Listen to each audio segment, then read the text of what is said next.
Yo, what's up mga kabek? So ito na naman yung mga ganap-ganap ng mga nagdaang araw sa panibagong araw, panibagong vlog. Tara, samahan niyo ako sa aking mini vlog. So ayan, dito sa unang ating video ay papunta tayo ng NTUC kasi mamimili tayo ng konting stock na gulay at syempre pangdasal na prutas. Tumingin-tingin lang ako dyan ng konting gulay para sa mga susunod na araw na may lulutuin kami. At ayan, fast forward, pauwi na nga tayo. At yan nga yung mga napamili natin. Hindi naman siya sobrang bigat at konti lang din naman ang ating nakapamili ngayon. At ayan, nakakita tayo ng syempre kababayan, si ate. Nung nakita ko siyang nanunong, kahit sabi ko, ate, pahingi nga, pwede mo makahingi. Sabi ko, sige, sure, wala problema, kumuha ka dyan. Marami yan.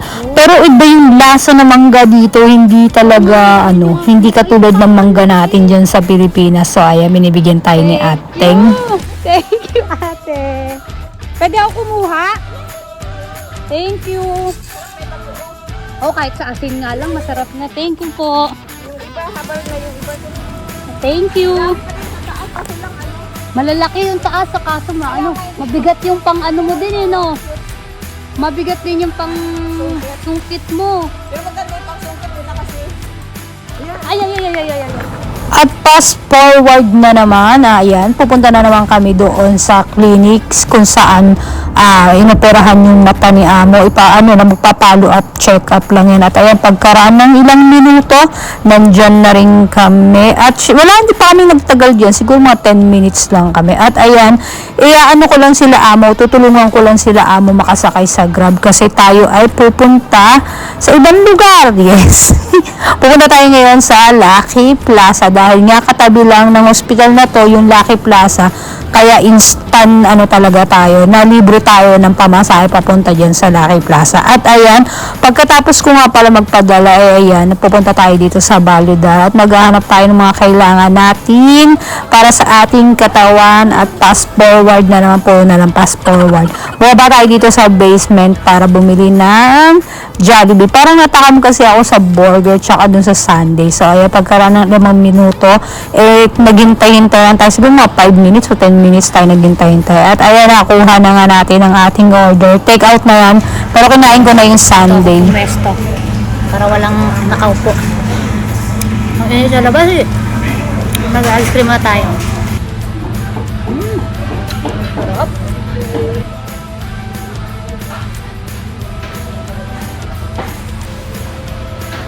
Masakit yung ulo ko sa tali.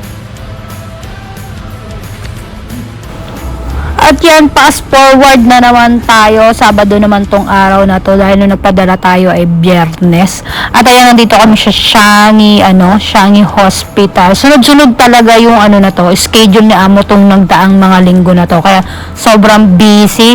At ayan nga, dahil sobrang aga namin, around 9:30 ata to. Kami lang halos ang tao. Wala ka makikita ang tao sa May makikita ka siguro mga isa, dalawa, pero karamihan talaga wala. Ganon, parang ganon. Yung mga makikita mo lang dyan puro mga nagtatrabaho yun. At dahil nga maaga, tayo ay makikikape. Yes, dumayo pa tayo ng kape dito. Ang ating pinindot dyan ay white coffee para wala na may antok-antok ko. Kasi inaantok ako dyan dahil nga sobrang lamig sa loob. At ayan nga, aalokin pa natin dyan si Amo. Hindi naman na masyadong marinig kaya 2 beses ko pa inulit.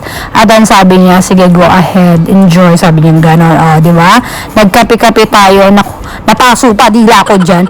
At fast forward na naman, pumunta kami dito sa pharmacy para bumili ng kanyang mga gamit sa mga personal gamit niya. At ayun, tinuturo-turo nga niya. Sabi niya kasi tulungan daw niya kami magbitbit dahil wala kasing plastic na yung araw na yan. Yung araw na walang malaking plastic para pwedeng paglagyan lahat ng diaper na yan. Ewan ko anong meron. Kasi parang iniba nila yung setup ng pinaka-pharmacy na yan. O ayan, nga kami. Inaantok daw dyan si Amo. Sabi ko, ayan, gawin mo ng pillow yan. At ayan, fast forward na naman, pauwi na kami. Ayun nga yung mga pinamili namin. Naghihintay na lang kami ng Grab. At ayan, dito na po magtatapos ang aking mini vlog. Sana wag kayong magsawang sumuporta sa akin. See you in my next vlog. Bye!